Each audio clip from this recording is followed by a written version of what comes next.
Hello everyone, I bought this Pella door, which I thought was the best quality door on the market from Home Depot about 8-9 years ago, and I'm finding out the quality is very inferior.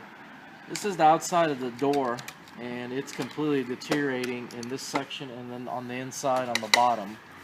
And I took it off and contacted Pella because they, when I bought it, it's supposed to have a lifetime warranty, and they came back to me very nice with an email saying that they would give me $40 credit towards another door, which I thought was ridiculous. So what I'm finding on this door, the construction of it's really bad. Not happy with this door at all. They put this bottom, I guess you'd call this a kick plate, and it's beautiful, it's nice and shiny, it's gold, very fancy.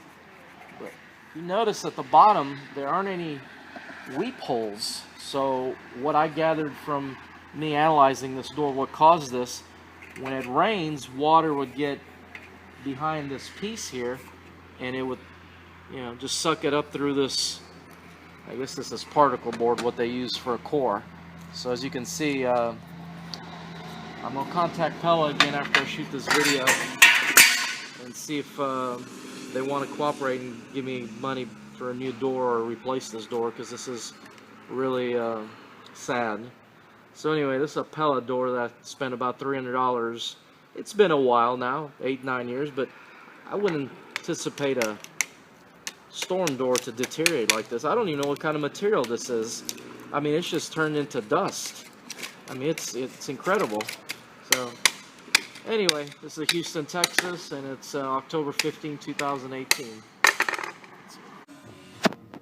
Alright, well, decided to forget about dealing with Pella on this door, and I just decided to repair it on my own. The last video you guys saw what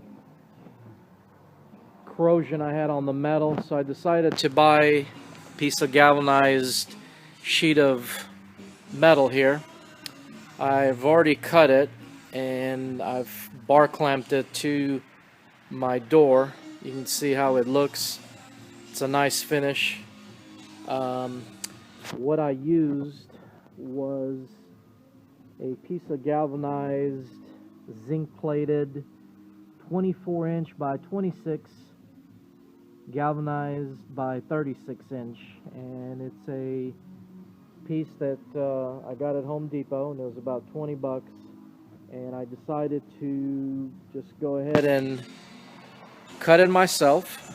Measured it 3-4 times, got the measurement perfect on it, and I cleaned the old skin off with my trusty heat gun, which melted the glue underneath and it peeled right off, which took about that was about 30 minutes to peel that off. So I got that off, and then make sure you clean the glue. I also used the heat gun, and we used the scraper, which is right there, and we heated the glue up and it scraped right up, and then I used lacquer thinner for final clean. So now I am going to remove my bar clamps, and then I'm using automotive black silicone to use as my adhesive, and I'm gonna bar clamp everything and we'll see what happens. I've used that silicone before, and it's very strong, and it's water resistant, waterproof, works on wood, metal, so I think that'll be a good adhesive for this project. So anyway, hopefully if you have a door like this and you have the same issue, you'll be encouraged to know that you can replace this little skin here, and I'll do another video. This is the inside of the door, so they had a break right in here, so I was able to butt it up perfectly right here, and it's gonna look factory. Alrighty, we'll do another video and show you how the end result looked after it's painted and siliconed. Okay, so we glued the panel with the RTV. Basically, it's black RTV silicone. Bought this at O'Reilly's. It's about $14.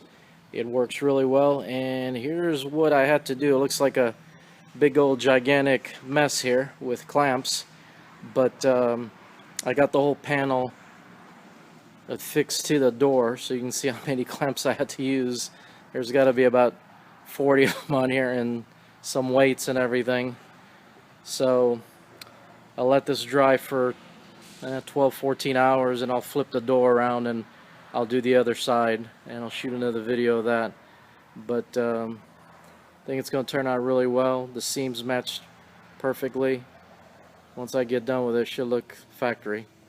So there's the reskinning of the Pella storm door, and it's taken me so far, I probably have about 6 hours in this so far. So it's not a quick job, but you know, it saved me buying a door and then reframing the opening. That was the biggest hurdle. I didn't want to mess with that, so I analyzed this door and I thought this might work, and I think it's going to be a superior job. So anyway, we'll shoot another video. Okay, well, here's the final product. We got done installing the door. You can see how it looks. We painted it and installed it. Looks really nice. It turned out very professional. You can see the bottom here, how it all matches up and everything, so everything's nice and tight, and can't even tell that this little skin was replaced on it. So okay,